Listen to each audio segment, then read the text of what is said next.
Levi Brackman here with Truth, Jewish Wisdom for Today. Thank you so much for joining.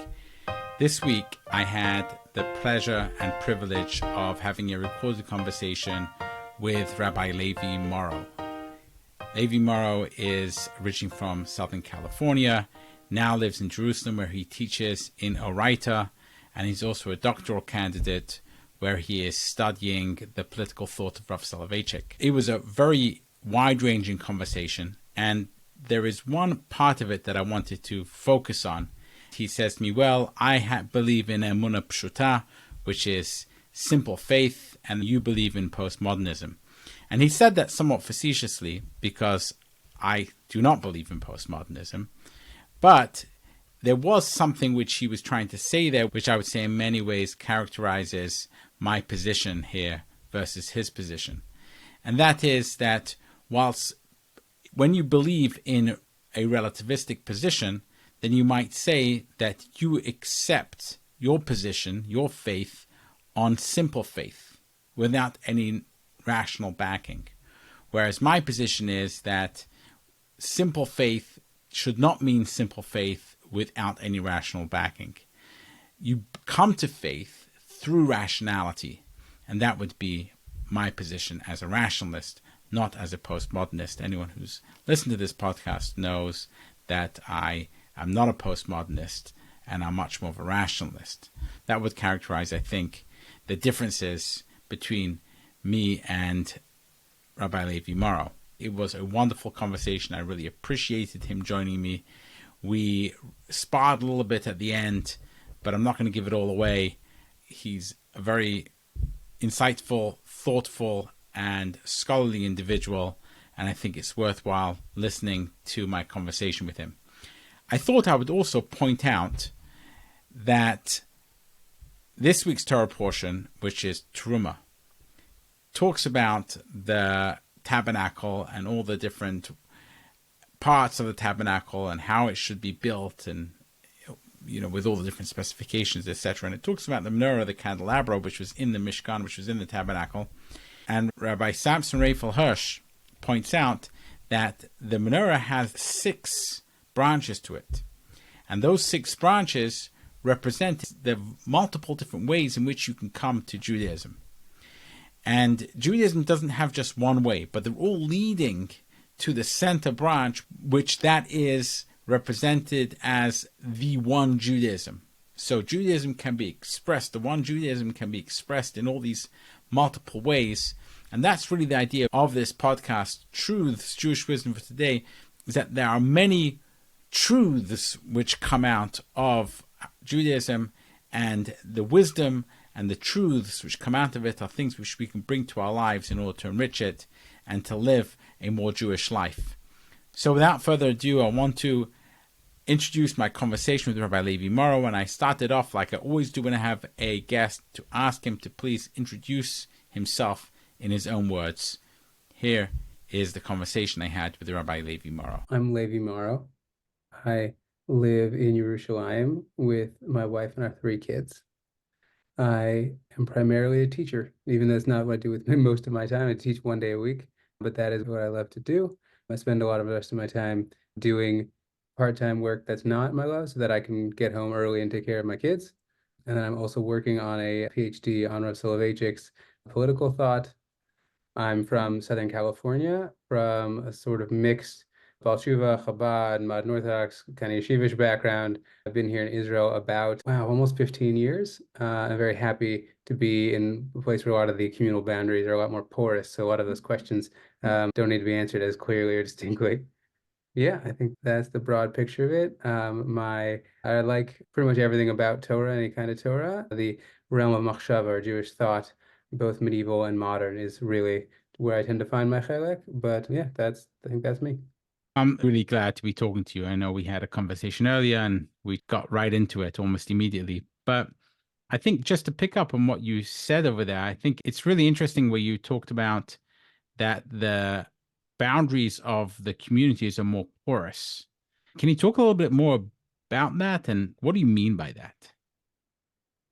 Yeah, it's definitely a comment that requires some sharpening.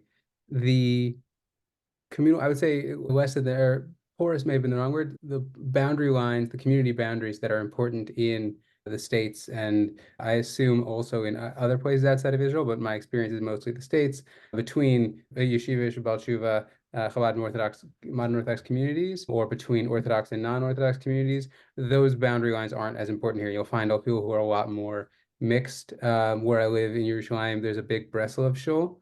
It's famously Breslov, but if you go there for Shachrit on the average weekday, most of the people in there are Chabad.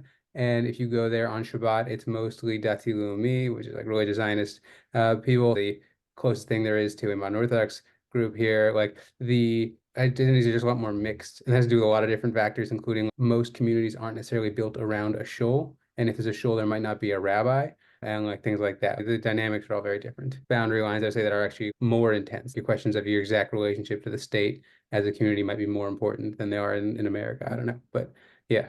Yeah, that's really interesting that you mention the idea of there not being a rabbi, because I live in a community here in New Haven, Connecticut, which the neighborhood I live in is ostensibly Chabad. I think most of the people who live here would probably self-identify as Chabad, but there's plenty of not Chabad people as well. And they all daven in shuls together, and the boundaries don't seem very strong necessarily, although people will identify strongly with what they are. But within the community, it doesn't feel like the boundaries are there. And one of the explanations I've always given for this community is because there's no a formal rabbi of the community. And that allows for a lot more, I feel, let's say, dissolution of those boundaries than you would have if you had a rabbi. So I find that an interesting observation that you make. Yeah, I think there's something to that. The moment you have the rabbi, particularly as a sort of exemplar of the community, in some ways supposed to represent, if not the community as it is, certainly how the community sees itself. And like each individual member will fit into that best they can, but the rabbi is supposed to represent the ideal in some way. Then you have a single ideal that for the whole community.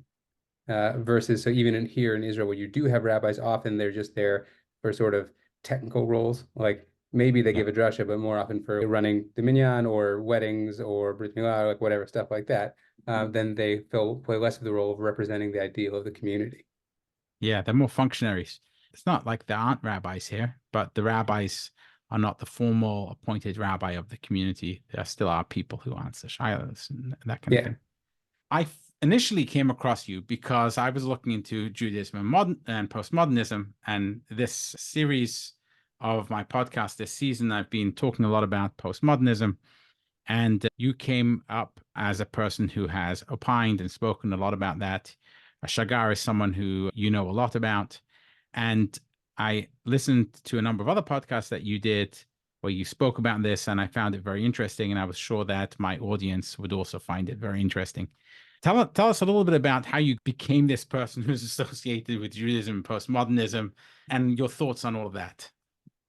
Yeah, okay. I do indeed get asked to talk about postmodernism and Judaism a fair amount. And it's because of the rabbi you mentioned, Rabbi Shagar, Rabbi Shimon Gershon Rosenberg.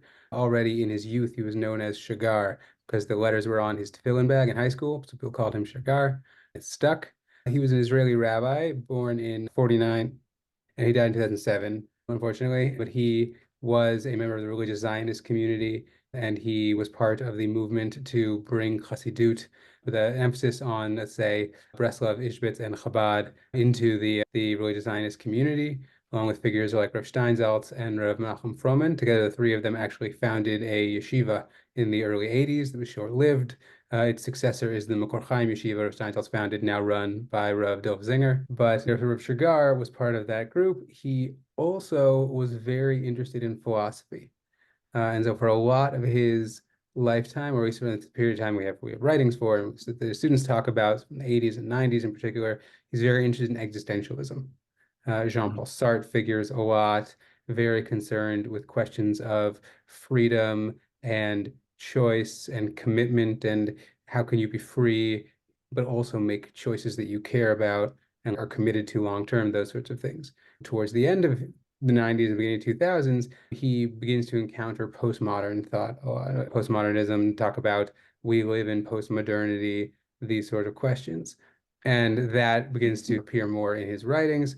this all happens at the same time Rav Shagar is grappling with Yeah. shifts in Israeli society writ large about Zionism and what's called post-Zionism. Yep. He was always a sort of taciturn figure, but in the Yom Kippur War in 1973, his tank is hit directly by an anti-tank missile. He's the only one who survives. His close friends die, and he's in the burn ward in Rambam Hospital in Haifa for months. And one of his students, now a thinker and writer and poet in his own right, Rabbi Hanan Nir, very interesting figure, tells a story about something Rav Shagar told him once. Rav Nir was moving from Yeshivat Merkaz Harav to Yeshivat Tziach Yitzchak, Rav Shagar's yeshiva, to study with him. And some of his rabbis told him you should avoid Rav Shagar as much as you can, stay far away from him. So he asked Rav Shagar, like, why do people say things like this about you? And one of the things Rav Shagar told him, he says, I was in the burn ward in Haifa, wrapped up in bandages in the hospital. And I had this sense that the Torah is in bandages. The Torah is in the hospital. And we have to free it from its bandages. We have to bring it back out into life. And so Shagar has this sense of the need for, if not a revolution in Torah, then something in that range, something of a bringing Torah into life, a freeing it from the bandages are covering it, the sort of ideologies that have built up over Torah that where people are refusing to really pay attention to what's going on in the world, what things are really like, what the state is like, what being an individual in the modern world is, those sorts of questions. So that helps part of Shagar thinking that maybe the Zionism of the early 20th century and the first part of the 20th century is no longer what's needed. And we either need some sort of post-Zionism or say a different kind of Zionism. We need to make space for the individual instead of emphasizing just the collective all the time. We need to move away from just Rav Kook and include Rabbi Nachman, or maybe find a way to go back to Rav Kook and find the individualistic and the postmodern within Rav Kook. You find these sort of statements in Rav Shagar as he moves through, like on from 73 onwards, but also as he moves into his sort of postmodern phase. I'll talk about finding the postmodern Rav Kook, finding the individualist in Rav Kook, and those sorts of things. I'm thinking about this idea of the Torah in bandages. It puts a picture to an idea, which is really interesting. It has an image to it. Yeah, it's a very powerful image. If you want to put a phrase to it, it's a phrase of Shagar likes. He places it on a midrash, I believe in the Yalkut Shimoni, but don't test me on it. That concludes by saying, when is Hashem Elohei Hamet? Shu Elohei HaChaim. God is the true God, and God is also the living God, or the God of life, right? Elohim Chaim. That the being in your life, being good Torah, being relevant to you, and actually paying attention to what's going on, and as opposed to something that's meant to pull us out of everyday life and pull us out of the world. And that is something you believe in, even when it seems to contradict everything that makes sense. And like those sorts of questions, Rosh Hashanah wants us to side with honesty and sincerity, even when it is very challenging. So the bandages, though, is that because the idea that it's confining the Torah, or it's because the Torah is being wounded? It's a good question. And neither he nor Rav Nir really explain where the origin of the bandages are in that mashal, right? In that image, there's no explanation for how did the Torah get into the bandages of the hospital. What there's the clear sense of we're the ones keeping it there. We don't need to be keeping it wrapped up, cordoned off from life. And that we could be bringing it out into our world, exposing its true core, those sort of things. It's an interesting image. I just want to play with it a little bit, right? One could argue that just like a person, if they're burnt very badly, they have to get the bandages because that's what's going to eventually heal them, right? That the Torah somehow has been burnt in a way and needs to be healed. And perhaps it's being burnt by, like, it's been under fire by all these foreign ideas that have come its way over the years, that have now become attached to it and have actually burnt away its skin, and now it's become ugly in some sense, not as beautiful as it was previously, at least. And you have to bandage it to heal it up, and then the bandages eventually will come off and you'll see its true beauty again. I don't know, maybe I'm going too far with this idea. He was hurt by enemy fire, right? Which caused him to be, I don't know Rav Shagar, I haven't read anything of his, but I'm fascinated by this imagery of the Torah in bandages. I think it's really interesting. Yeah, I think it's an incredibly evocative image, and you can do a lot with it, right?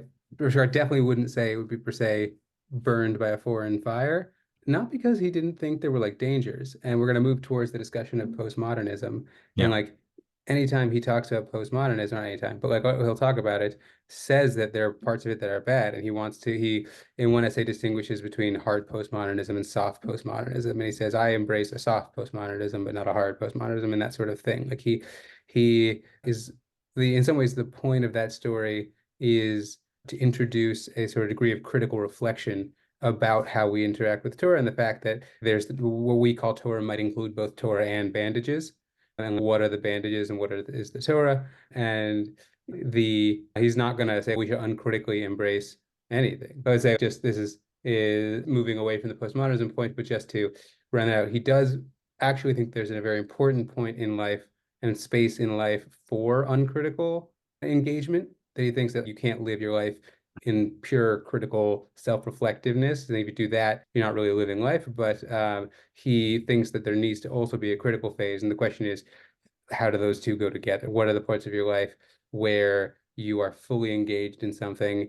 When are you being critical? How do you be critical and fully engaged? Those sort of things. Perhaps it could be that what I was saying about the bandages have nothing to do with what Rav Shagar really meant. I'm interested in this soft and hard postmodernism. So let's first, in order for our audience sake, let's see if we can come to a shared understanding of what postmodernism means. And then what does Rav Shagar mean by soft and hard postmodernism? Okay, how about we start with me giving you, let's say, Rav Shagar's basic definition. Yeah. Okay. And we'll see how that works with what you think postmodernism is, and we'll go from there. I think it's also important because I think postmodernism tends to not get defined well before people have these conversations. So that's good. He says the basic idea of postmodernism is that he says there's nothing standing behind it. What it means is you can't prove anything, right? There's no objective truth that's available, truth with the capital T, behind anything. The question between hard versus soft postmodernism is on two levels. How do you manage that? One is when you say there's no such thing as objective truth and you can't prove anything, do you have the humility to say that's true about itself? You also can't prove the fact that you can't prove anything. It can't be objectively true that, or you can't say it's objectively true that nothing's objectively true. There is a degree of humility that has to bring you. You have to be willing to turn that back upon yourself. And then also, he says that postmodernism in its hard form is nihilistic. All it cares about is saying nothing matters, nothing's true in the objective sense, which is to say, it says what matters is having objective truth, and none of us have it. Soft postmodernism, he says, accepts the fact that we'll never have objective truth, says what we have to do is do our best, and then accept that. And that's actually the ideal. The ideal, we're not failing to live up to the ideal of objective truth. We can succeed or fail in living up to the standard of the best we can do from our own subjective positions. And I think on some level, I'll like to step out of the describing Rav Shagar's position. The question hinges on, do you think it's possible to prove things objectively? And what things do you think is possible to prove objectively? And when it comes to things you think can't be proven objectively, are you willing to make that move of saying, it's okay that these are things where the standard is not objective truth and we're failing to live up to that? Saying no, the standard is doing our best from within our own given position. And how do we navigate that? What things fall into that category? Like those are, I think, important questions to be asking. Can we define objective truth? Because I find that, what do you mean? What does he mean when he says objective truth? Yeah, sure. That's an important question as well. What he means when he says objective truth is truth that can be, or let's say claims that can be. Okay, this is actually, I've done a lot of thinking about this because I encountered Rav Shagar in undergrad with teachers who just mentioned him randomly as the only rabbi to really engage with postmodernism in a serious way. And the only thing I knew about postmodernism was that rabbis use the word as a bad word. It's like a word that means everything wrong with Western society. So I have to hear what this rabbi has to say. I've done a lot of thinking about this issue specifically. When we use the term objective, we tend to mean two things. One is something is universally accessible, that like it's somehow shareable to like all people. All people are capable of engaging with it in the same way. And two is that is a feature of the world outside the individual subject, right? And those typically go together, right? We all live in the world together. We might not have access to each other's inner lives, but we all have access to the shared world. And so things about the world are things we can discuss.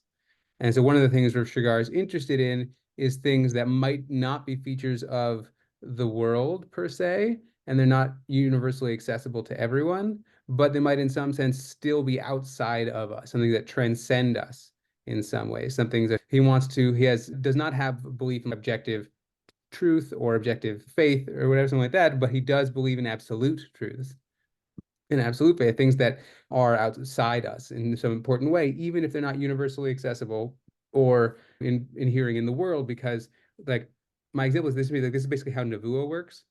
Nevuah comes from outside, prophecy comes from outside an individual, but it's not accessible to everyone, and it's not a feature of the world, right? And that doesn't mean that people in Piltdown prophecy that are not talking about objective truth. They just tend to mean objective truth is also beyond those things in some ways, but it is a step in that direction per se. In other words, he believes in objective truth. He just doesn't think that's accessible to humans really in any kind of way in which we can all agree that this is what it is. So in other words, it exists. This objective truth thing has to exist, but it's not something which humans can actually all look at and therefore say, yes, this is what it is, and therefore we should all have a shared view on agreeing on what the objective truth is. Potentially, meaning in some ways, that's one thing statement he wants to make, exactly what you said, that is ein achiza metaphysic. There is no metaphysical handhold you can hold on to that says, look, this is the right metaphysics. On the other hand, he's comes from a very specific sort of Hasidic and Kabbalistic background where he's going to say, actually, Hashem fills all worlds and surrounds all worlds, and actually all things are true because there couldn't exist without the divine spark within them. And so he said, sort of, cook ein guzma be'ein sof. There's no exaggerations in the divine. If you can imagine it, it's true in some way. So he says, as opposed to postmodernism, which wants to say that nothing's true, so the hard postmodern, his soft Hasidic postmodernism says everything's true. Why did he and others like him feel they have to somehow embrace postmodernism? Were they really bought into this idea that objectivity just doesn't exist, it's a myth? Or were they talking to the zeitgeist? Because it sounds like to me that he doesn't like the idea of there's no objective truth, because that negates all these things he believes in.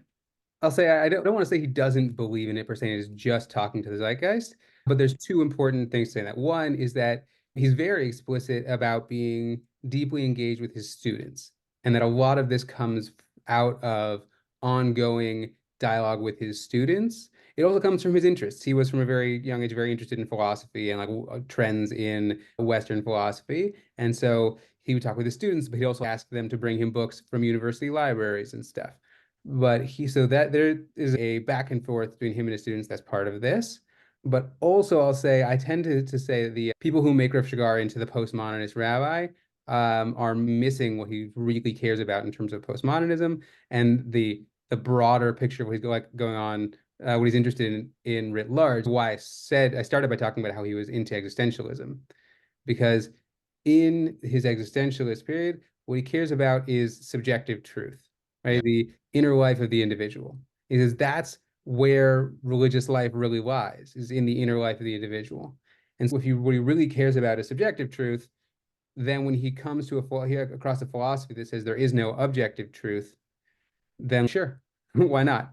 Like, that is a lot less threatening than when you already think. What matters is your own subjective engagement with God and Judaism and Torah, rather than like objective claims about any of those things. What I find so interesting is that it seems to me that when you look at the history of this, you had the Enlightenment, and because you had the Enlightenment, which claimed, I dislike the word truth. I will say objective knowledge, right? The ability to access objective knowledge. In other words, that you can gain knowledge in an objective kind of way, and that if you have the right tools, everyone will reach those same conclusions based on whatever scientific experiment you're doing, and the numbers don't lie, and you can do a scientific experiment, and once you finish that scientific experiment, it can be reproducible, and other people with the same data will come to similar conclusions. And then if it's a proper scientific experiment, anyone else who does the same experiment in the same conditions will basically come out with the same results. And this is more or less a scientific method. And anyone who studied science in university, as I've done, and have done experiments, really, this is how we operate. That, in many ways, a lot of people, I think, misunderstood this as a challenge to religion. And because then, what do you mean? We can actually show that the world isn't 5,700, et cetera, whatever years old, right? And we can actually show that because we've got carbon dating and we've got this and we've got all these different things which show it on and on, right? And that seems to challenge religion in a big way. It also challenges like where knowledge comes from. Knowledge doesn't come from the wise man. Knowledge comes from objective knowledge, which anyone can access if they just know the scientific method. You don't need to have a nevuah. You don't need to be a big Talmid Chacham. You can actually be. A lot of people saw this as a huge challenge, and therefore they become very attracted to philosophy, which seems to oppose that and take away some of the power of science and the power of the Enlightenment. But it seems to me like the Torah never had a problem with that in the first place. Like, I find the whole thing to be baffling because to me, the Torah really, even from the very beginning, embraces the scientific method. Though, if you look at just last week's Torah parsha, right? Ve'ela mishpatim, right? The whole idea of why it's called mishpatim from the idea of lishpat. You're making a judgment based on the evidence that you see, and based on that, you have the tools of testimony and this and that and the other. And midvasheket tirchak, it says in last week's parsha, right? Just keep away from the falsehoods, move towards tzedek. And that's science, really. Science never gives you this truth.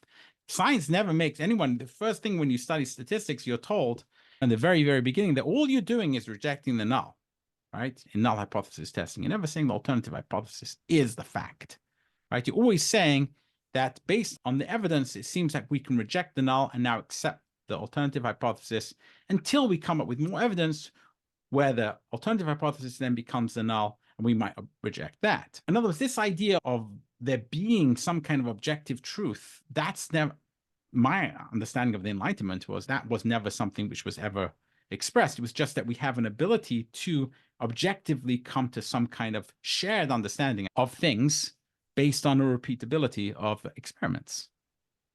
And we've built a whole religion which makes real truth claims when it's something that I don't see in the Torah ever makes these real truth claims anywhere. No, so I think you could take that in a couple of different ways, meaning you might say, so we have to, now in modernity, we have to fight them on the battlegrounds of truth claims, or you might say, we totally reject the new Enlightenment scientific version of arriving at truth claims, but we still think we can make the right truth claims. We might say that there is no objective. Rabbi Shagar, what his main concern is, he actually says he thinks that postmodernity, the time period we're in, the social mood of postmodernity, is much more amenable to religion than modernity was, exactly because of what you're talking about, that in modernity, modern Western society wants to ground everything in empiricism and scientific claims, and religion responded in kind, including Jews, by saying, we can prove what we think is correct.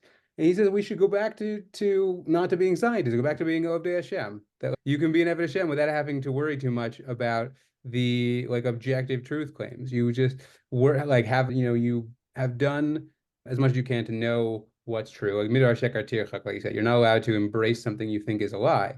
But you say most of the important questions of Yahadut, of Judaism, don't live in the space of a meter sheker. They live in this that we can't, know one way or the other. And so what matters is not, is it true or not true? It's, do I have emunah? Am I willing to commit? Those sorts of questions, right? Is this what I believe in and what I love and what I'm engaged with and those sorts of things? What I'm trying to understand here is this point of view, because I've heard other people talk on this, and they say, if you speak to young people out there today, they're already, as they would say in Yiddish, verkauft in postmodernism. That's their conviction. That's what they believe. That's their pshitus. Their axioms are postmodernism. That's how they look at the world. That's their starting point. So if you talk to them in a different manner, then you're going to lose them entirely. So therefore, we need to talk about Judaism in postmodern terms. But maybe we don't ourselves believe in it, but this is what we need to do for the young generation. I'm just wondering, is that what we're talking about? Let's say something I'm going to say for myself, but it's something Rabbi Shagar would agree with, is that you shouldn't speak insincerely to young people about you shouldn't say, oh, let's pretend that Judaism is postmodern, even when it's really not, because they'll hear that, both because you said it's midbar shekar tirchak, but also on like a pedagogical level, students know, they can tell when you're pretending to say something that you don't really believe. Yeah. I think from my experience, both as a teacher and once upon a time a young person, the baked in postmodernism of young people that people like to invoke is at once very present, on the other hand, oversold even by the young people themselves. So the idea as I've encountered it is you find people have a very clear sense that their own beliefs are no better founded than those of their friends. That when you're talking about students who've gotten to college where they're around people who have very different beliefs from them, even if they're in a strictly Jewish context, they'll be in enough of a mixed community that there's lots of different kinds of Judaism going on. But also, particularly if they go to a general college that's not strictly Jewish, then they'll be around lots of other kinds of people. And they don't find any reason to believe that the other people are wrong or foolish or anything like that. The people they encounter who very sincerely believe in other religions or believe in no religion, who don't affirm any sort of anything we could call people who are explicitly atheist, they feel these people aren't making obvious mistakes or wrong. So they're very aware. In order to explain how I can be, if not right, it's justified in my belief, but I would have to say they're wrong, or say we're all justified equally in some sense. Students have some sense of that we're coming from a place of we lack, say, epistemological supremacy. There is no winning proof. But at the same time, one, they tend to still believe their own beliefs to whatever degree. Learning that doesn't necessarily pull the plug on people's beliefs. And they all also tend to share other basic moral convictions. And on some level, I think there is a deeper set of moral convictions that doesn't come up in this conversation that they all still share or have in some sense, that people say, oh, you believe all morality is subjective or whatever. Even if they get the students to say that, that doesn't actually reflect in their own moral lives. In the way they behave. Yeah. However, it seems to me, because when I first started doing this in the podcast, I interviewed a bunch of other thinkers about this. And I think we were talking about postmodernism without actually naming it back then. And acknowledging the problem with a lot of young people today having this viewpoint is that you end up with this situation where you have people who, with real conviction, make truth claims, probably wrongly, and in a sense that they haven't really reflected on it and they haven't really analyzed the evidence. A lot of people make these truth claims. And this is, I think, the problem one should object to, is a lot of people making objective truth claims when actually the truth claim they're making is objectively false. That is what really gives a very bad name, a bad reputation to all kinds of truth claims, because you have people making a lot of truth claims and saying that they get legitimate knowledge from places where they just don't get it from. But that doesn't take away from the fact that you can actually gather the evidence, analyze it, reflect upon it, and come to a more correct, more tzedek opinion than somebody else's. In other words, I don't have to accept that polyamory, for example, because I spoke about polyamory in a previous episode, is as legitimate a way of living one's life as monogamy. I don't have to accept that because actually I've thought about it, I've analyzed it, and etc. I'm not saying I have, but I would have and come to a conclusion and said, no, actually, based on the evidence that I've seen, monogamy is a much better form and more moral for all these reasons. I guess what I'm trying to get at is that one of the things why people don't like religion as it is today is because, and young people specifically, is because they call BS on it very easily. He's saying you're making a truth claim. That it's all wrong. That's it's not a truth claim, and B, you're relying on evidence which is all wrong, and therefore you ought not to make it. But then to jump from that and therefore say, therefore, I'm just going to have an internal kind of experience, and then that internal experience is going to be my truth, and if equal to the other person's truth who believes in voodoo. It's just, it seems to me now you have no conviction about anything. You're just saying things, oh, because you happen to be born Jew, therefore it's now your truth. And it's the same as someone who was born Hindu, and that it's therefore their truth and we're all equal. It seems like, I'll just quote someone from the culture who in a song, I forget who the singer was, but she said, if you stand for nothing, you fall for everything. In other words, you need to be able to stand for something with some kind of conviction. And luckily, we have ways in which we do that. We have the human brain, we have evidence, we have all these kind of things which can allow us to get to some kind of conviction based on an analysis of reality. I'll say a couple of things. One is you have an assumption in what you just laid out that conviction and knowledge are the same or are tightly connected. Let's put it that way, that they go together. And I think that's pretty debatable. Plenty of people who feel very convicted about their ideas. It was a conviction without having what you might call knowledge. But I think also, so what's the conviction based on then for those people? I think the point of my point is who says it has to be based on anything. Conviction means you feel strongly that something is correct and you are willing to stand behind that belief. But like, you Just don't kind have of a blind faith that you have. But my point is that conviction and knowledge, you could say they ideally go together, but Yeah. in practice they don't Oh, necessarily. absolutely. So then it's not true that if There's you like, I mean, Pesiyam the Holdover. uh, Absolutely. The conviction in total shtuyot. yeah. So you In say we have a in way nonsense, to yeah. arrive at conviction using our minds, but I mean those are different things. You're right, way to arrive at knowledge using our minds, but though that is a factually independent discussion from conviction, even if maybe ideally related. Yeah, I hear exactly what you're saying, and I wasn't Beshuftani Skinon. We're not talking Yeah. about fools, though. I wasn't relating to those people. No, but it's important because the fact that they're two separate discussions is, I think, related to the fact that I don't feel need to get involved in the polyamory discussion more Yeah, specifically, but just an example. yeah, but to give a different example, Kierkegaard, in at least some places, says that Christendom should die away. And not just because he didn't like the average Christian, but because he says the ideal of Christianity is totally otherworldly. We should be a religion that disappears, in contrast to a very worldly Judaism. That's why he says, like, all Christians should be celibate, and that'll be the end of it. You'll be no more Christians. That sounds crazy to me. No question, it sounds crazy.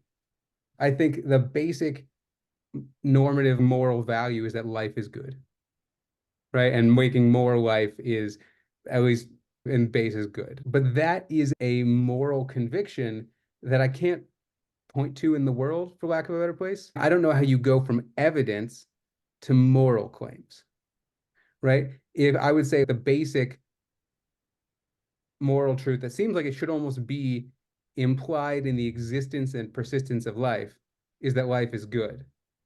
But I can't actually point to the claim that life is good in the world anywhere. So how do you make that jump from is to ought in philosophical language? We've gotten very deep into where does morality come from, is more or less what we've come to, which Right, is but I think a really that's the interesting question. you're asking in the polyamory question, but it's also the question of the value of life. It's the Well, question of any moral or religious conviction, the right? polyamory question was not really a moral one, although it is certainly a moral one as it relates to moral in mores, right? In other words, this is the way, how should people behave? But what I mean is that the question is more of from a social science perspective. You could probably do a study about what has better health and wellness outcomes, who flourishes more, somebody who is in the one type of relationship or another type of relationship. And these are studies which could be done. And I'm not saying one ought to do these studies, but you could actually probably do some kind of qualitative study out there, and even in your own mind experiment, and come up with something which you can gain conviction about, not just about how I feel about it, but also about like how things are in the Right, world. except That's you what I mean. bring into that study convictions with the word better and flourishing. You have to have come to that study, to forming that study with definitions of what's a better form of life or better outcomes and For what sure. flourishing looks like. Yeah. And we all do that. We all come with it. These are, from a social science perspective, these are things which are defined, right? So you do have these definitions of these constructs like flourishing. So flourishing is actually very well defined in the literature, right? And so is living a life which is better. Some people, there are other words which are used, but you could look at what does a flourishing life look like? What does a healthy life look like psychologically? These are all things which are very well defined. And you would probably take these definitions and match it against those. But saying they're very well defined just moves the question. I'm going to come out of this conversation sounding like a conspiracy nut, but the way language works is we're all using words that other people made up. That's fine. That's just a given. Mhm. But we're also then trying to talk about the world in certain ways, and that generally works fine. But when it comes to taking words that don't have obvious reference in the world that we're all sharing, like how does that work? I think I've gone down the wrong vein for what I meant to say here, but But the like answer is saying the that answer is clear though, because social science gives you the answers to those questions. social science is a bunch of people doing a bunch of stuff using words that make sense to them and everyone else doing it. Not But like what necessarily. makes No, them psychometric analysis actually is not at all like that. If you do actually rigorous social science, then you're actually trying to figure out what these constructs are using very rigorous statistical models and trying to figure out what the underlying constructs are and teasing them apart and trying to figure out what's actually going on. So, in other words, there are real, especially if you do a proper mixed method study, you can actually get to some really, I think, fundamental ideas which are in line with reality, the way people behave and people are. I think the question is, I think you have to be very careful with determining what it is you're actually getting with those results. Because I agree with you, all of that works. But what you end up with is you chart what people do and what people tend to do versus tend not to do and those sorts of things and what happens when people do X versus when people do Y, right? Which like family structure or society structures lead to which outcomes. Mm-hmm. But when you say therefore one of these is good and one of these is bad, that's something you've introduced into that conversation.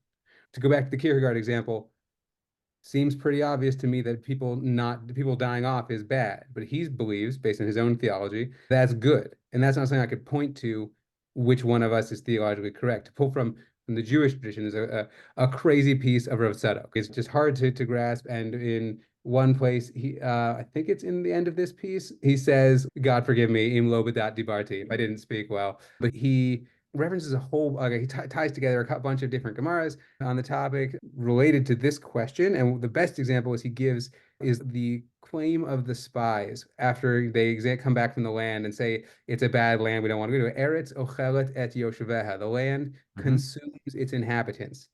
Mm-hmm. He says, yes, and even they were commanded to go into it.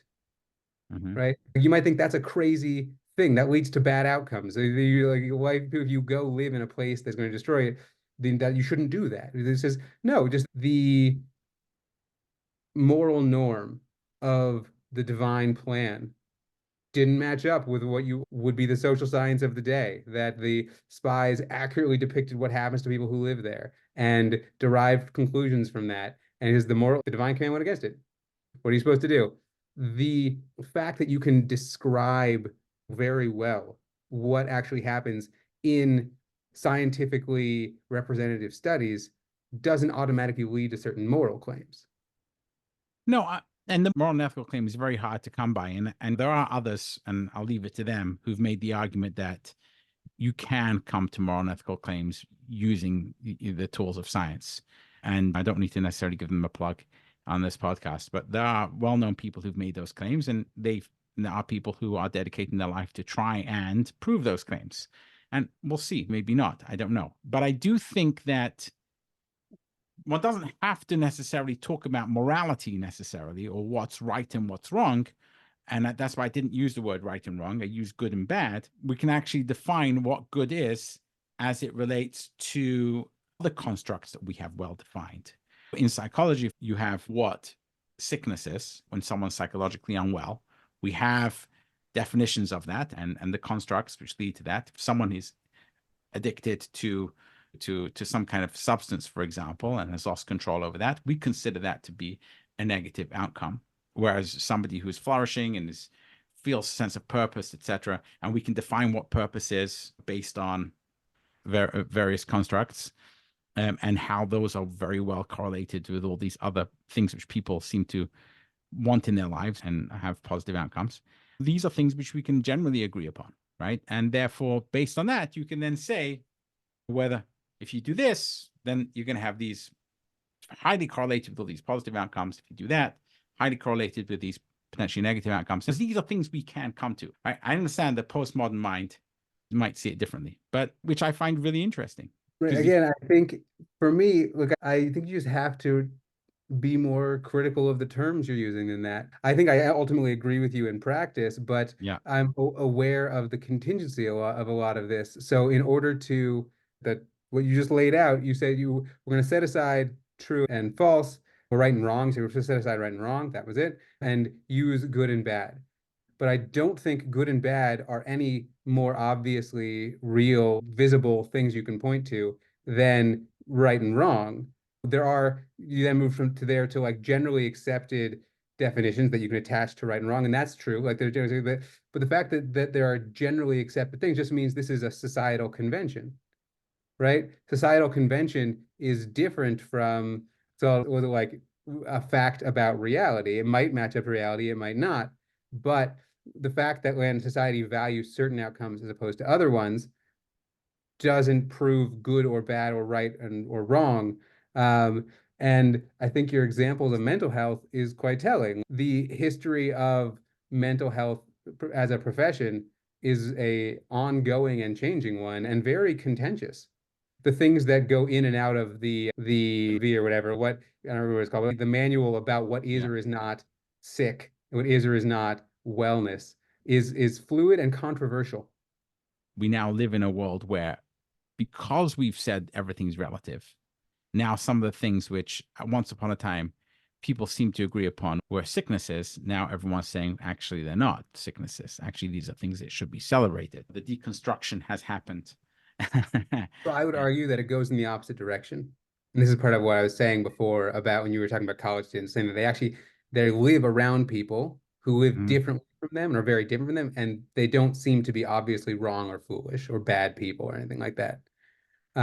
We live in a world increasingly, but over the past, say, like, let's in the West, roughly time it from the urbanization of the Industrial Revolution, right? Lots of people moving into cities, moving much closer to each other, Mhm. where you're around people who are different from you, Yep. who you might never have experienced otherwise, right? There are people Yep. living in rural areas in the West who've never met Jews. They've heard about Jews from television, but they've never met Jews. That is a rural fact that is not it's all going to be true of people who live in more densely populated cities. Cities living around people will help you encounter people who are different from you, who again you have no reason to think are wrong stuff. So I think that is the basis for discussions that are much more relativistic, rather than the claim that there can be no truth coming first. So the question is not how do we arrive at truth so that we can organize society well. It's okay, we live around people who disagree with us, and we don't know how to convince them, or that we could convince them. These are discussions where like Yep. convincing is available. Then how do we create a good society anyways? There is absolutely no doubt that what you're saying is, I think what you're saying is correct. That there are lots of different ways of living a life which lead to a flourishing life. And it's not just one way. And living with other people and knowing that they have a life and they're living their way and they disagree with us on certain kind of fundamentals, but are still living a life of flourishing, that exists. But then to be able to say, for example, that living a life of a drug addict and living a life of somebody who's productive in society is now equal, that is where we're going to diverge, because there's a lot of evidence that idea of living a life of a drug addict in the end leads to, I'm going to say, bad outcomes, right? People end up dead. And if you're saying that's not a bad outcome, then okay, that's, that's fine. We can find a different definition of it. But the point I'm trying to make is there are things which we can look upon and agree upon. There is this thing, flourishing, where people they live longer. On average, people who flourish, they live longer, they live happier. They report all these positive things, which we're not going to agree on what positive and negative, because who says? Anyone can feel whatever is positive and negative, so it could be whatever you want. But based on the preponderance of the evidence of what people describe as positive and negative when they're asked in these survey instruments, and so it's a sentiment which they have, those are things which we can then build those constructs on.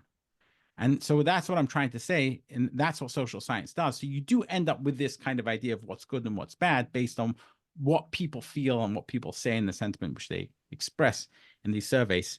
What you end up with is a reflection of society. And I think that's fine.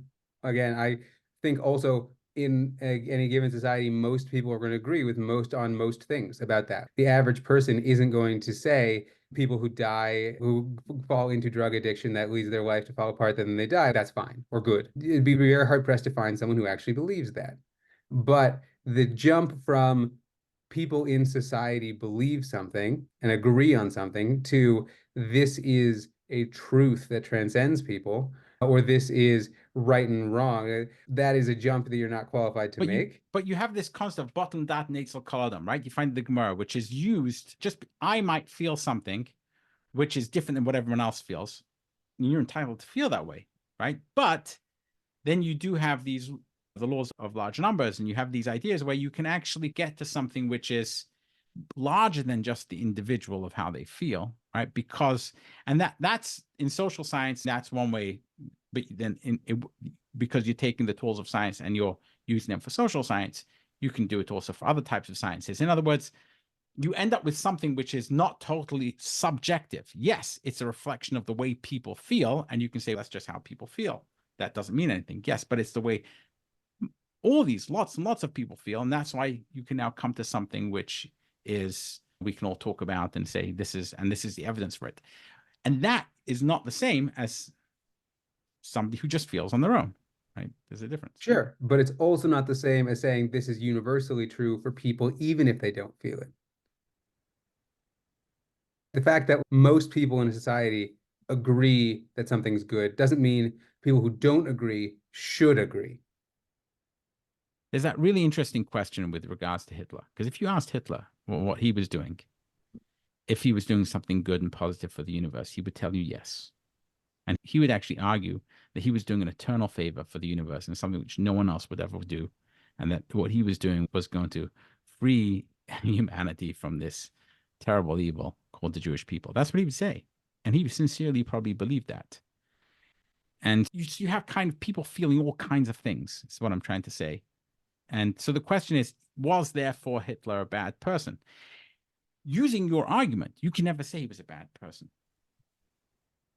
Yeah, and I very firmly believe he's a bad person. No question, Hitler was a bad person. But I also can't articulate that in a way that I think would convince Hitler. And I think that should be obvious. Hitler thought he was a good person. Everyone thinks they're a good person, generally speaking.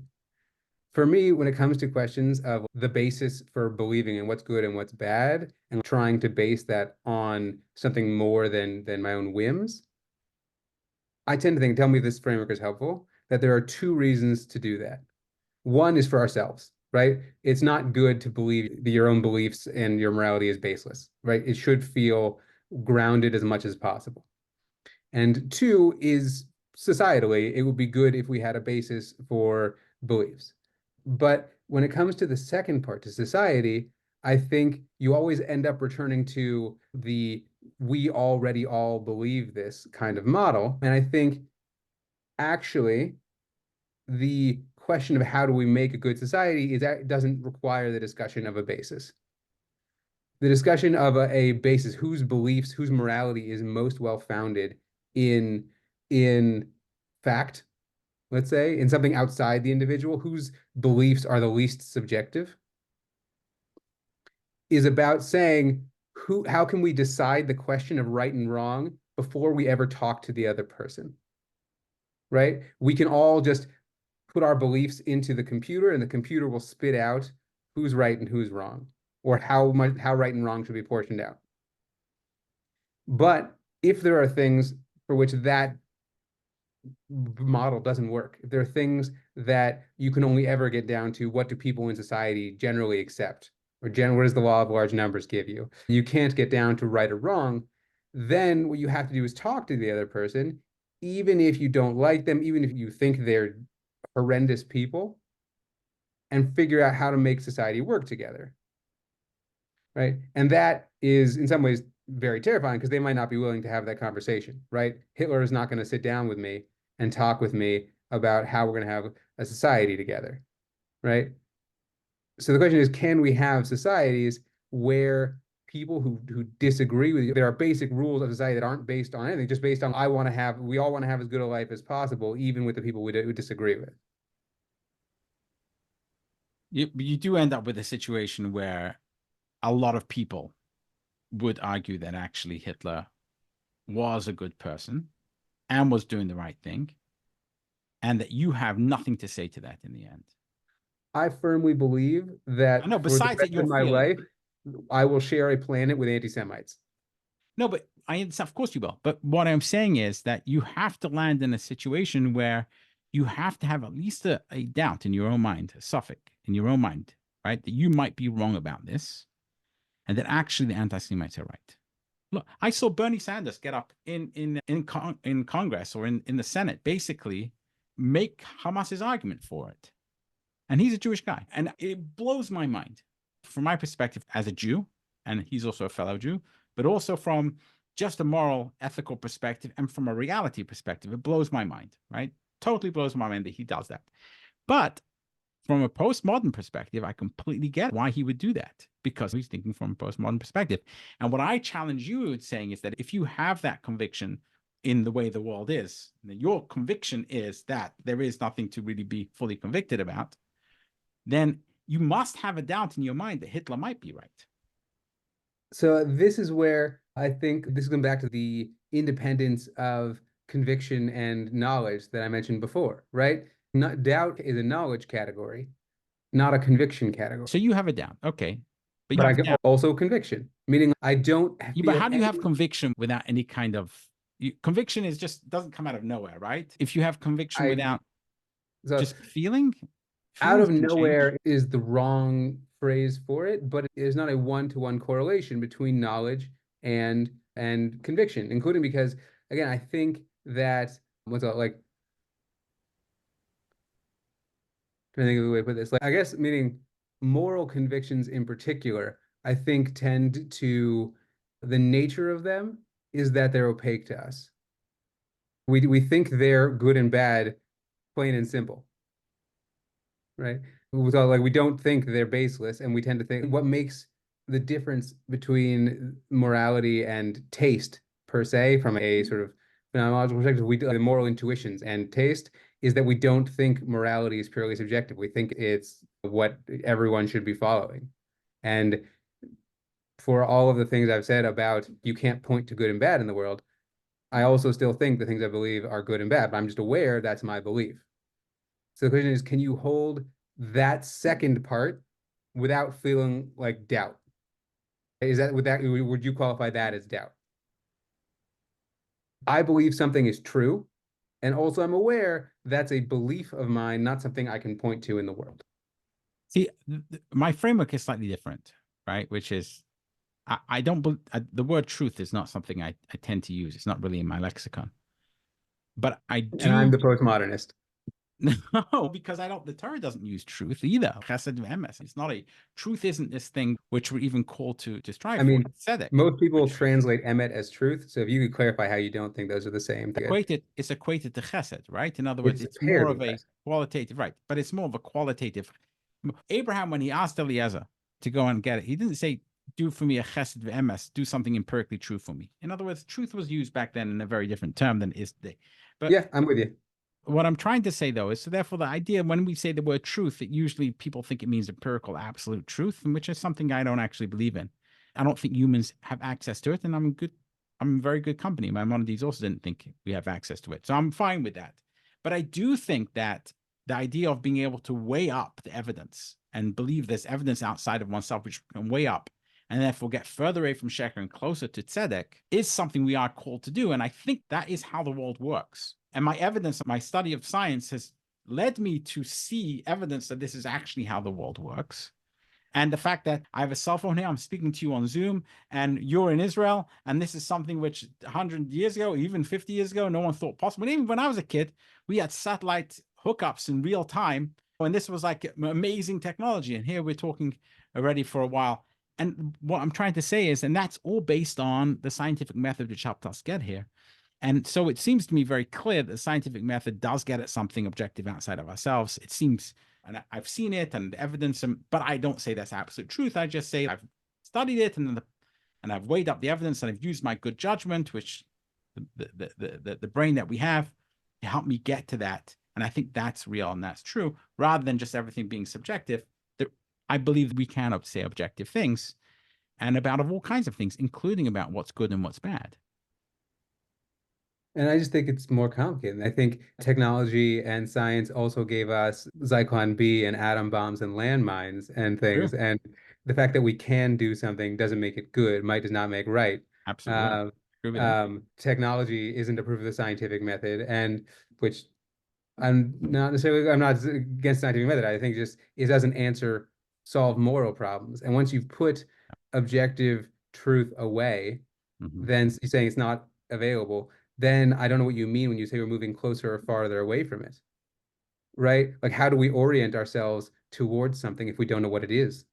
There's probabilistic thinking, which humans find very hard to get their head around, right? It's based on probabilistic thinking. No, probability require a probability of what?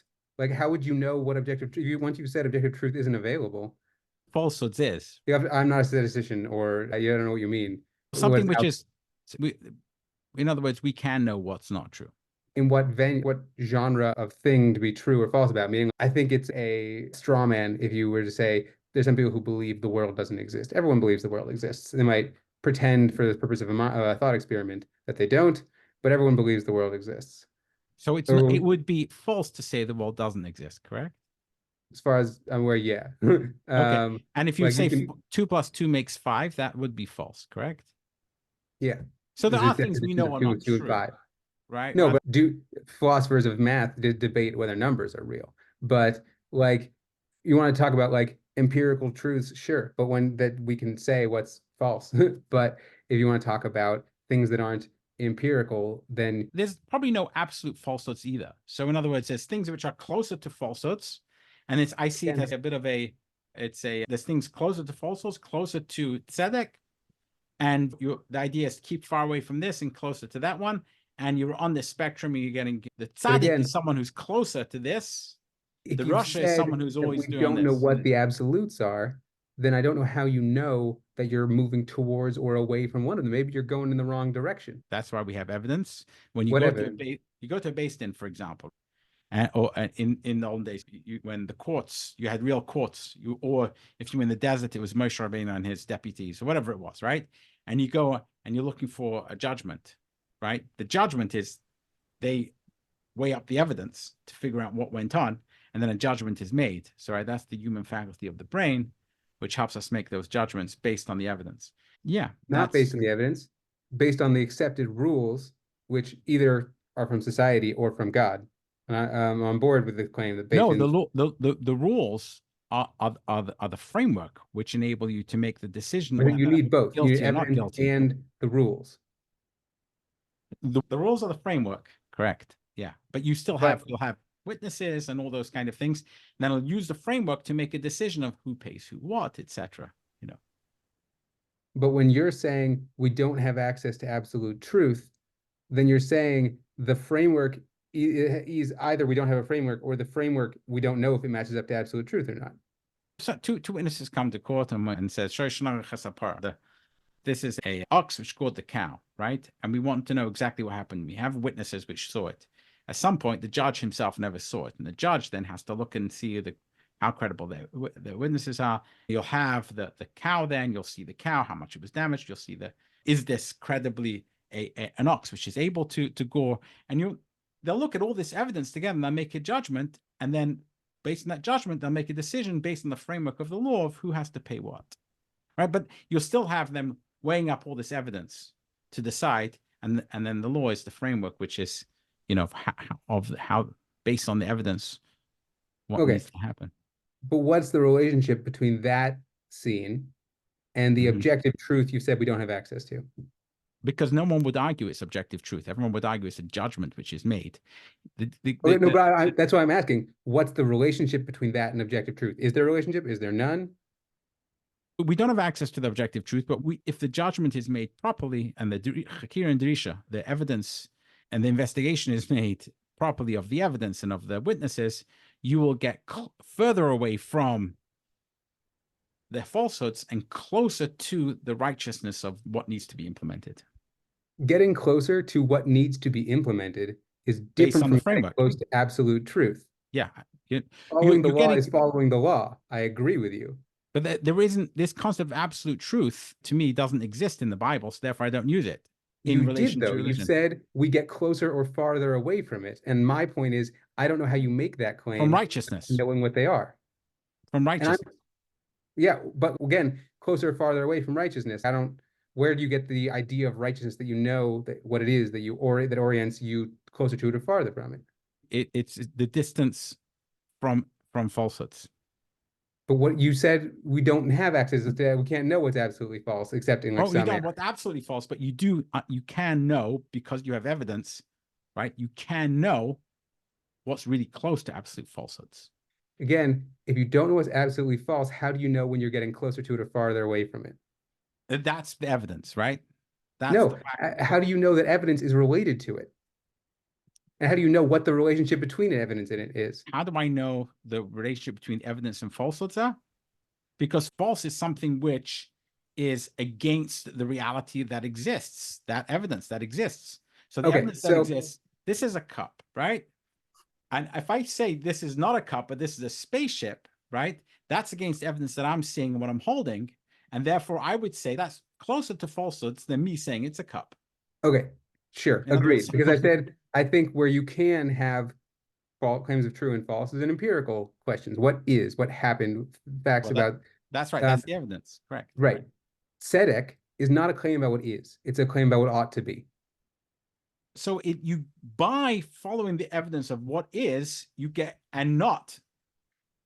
The Gemara has really interesting. The Gemara has Wait, I love the Gemara, but I want you to answer my question without explaining what the Gemara says. What's the relationship in your system between evidence, the factual description of what is, and the vision of what ought to be?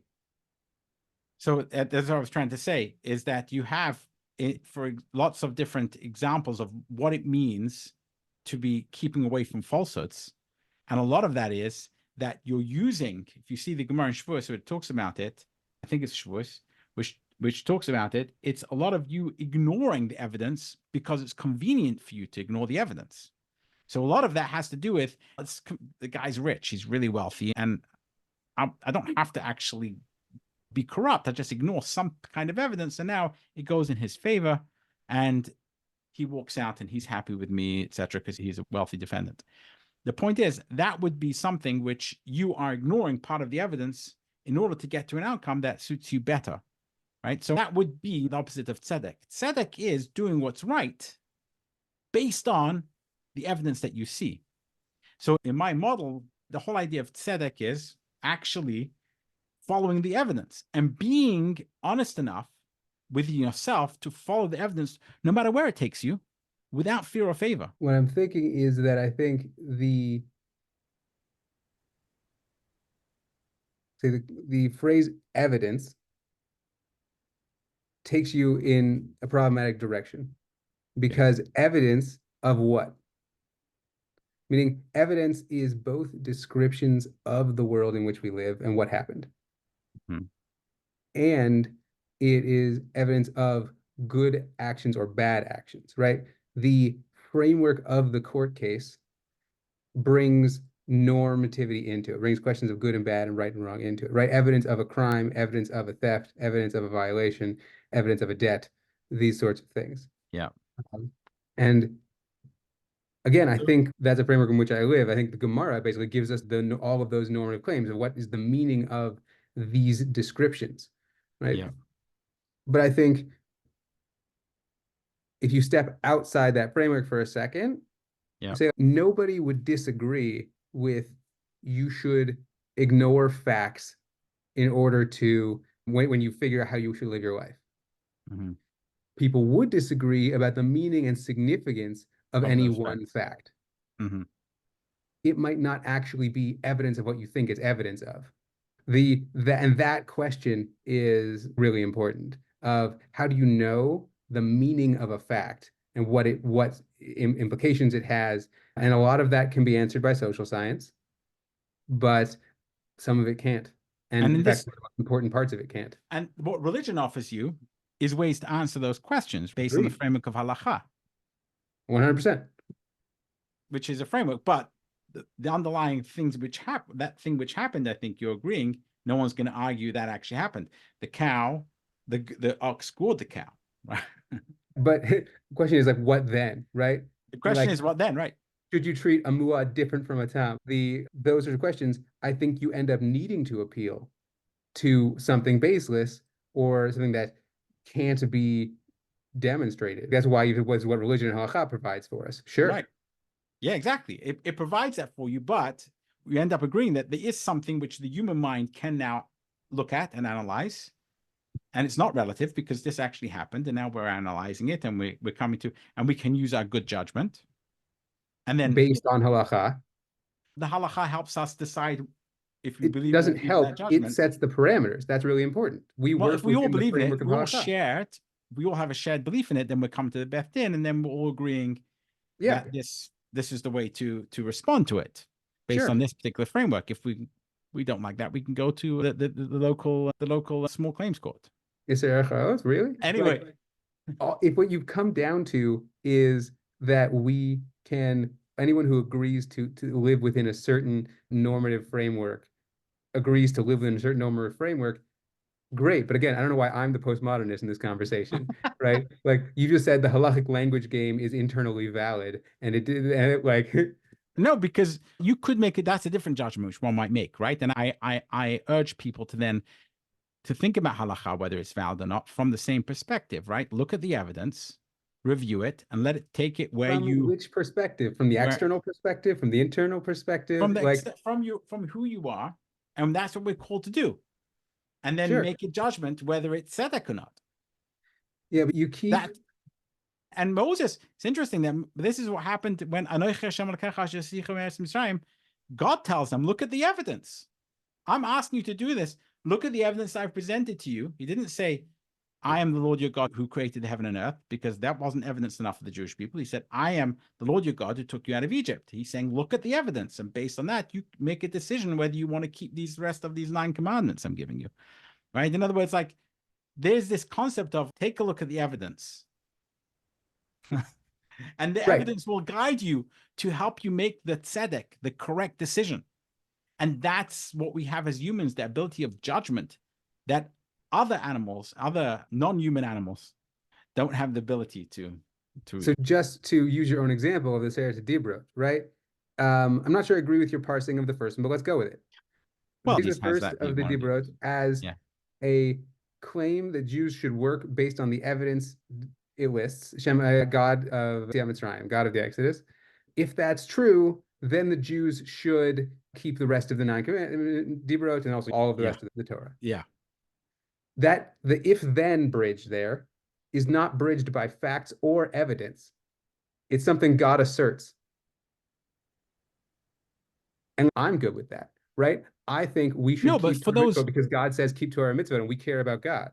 But I think that's what we're doing. And we're not doing it because of facts and evidence, because the if-then gap will always be bridged by God, not by... only for us, but not for the generation. If we are to believe that actually happened, let's imagine that actually happened. There were the plagues and there were all those things, supernatural things occurred. So we're internally accepting the story as it's described to us. Then the next stage that happens is God says, okay, now you've seen all this, and this is the evidence I bring you, right? This is, I'm bringing in court. I'm now presenting the evidence. They've shown you who I am, what I can do. This is the God I am, therefore. So in other words, it's not the evidence that was in the book. It was the evidence that actually happened to these people. Anyway, this is such a good conversation. I'm really enjoying it, but I do see the time, and I know it's late where you are, and it's getting late here. So we've agreed. You think postmodernism is good, and I think Amuna Pshuta is good, and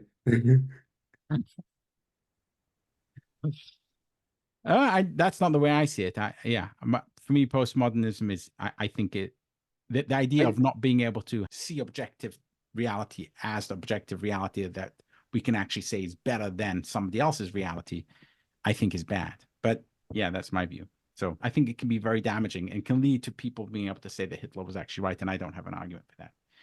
Or that Hamas is right, and I won't have an argument for that.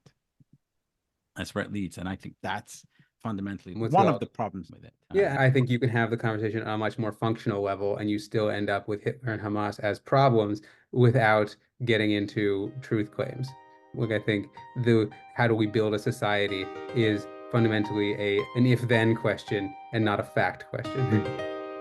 This has been really wonderful. I'm very grateful. My pleasure. Thank you for having me on. Thank you so much. Of course.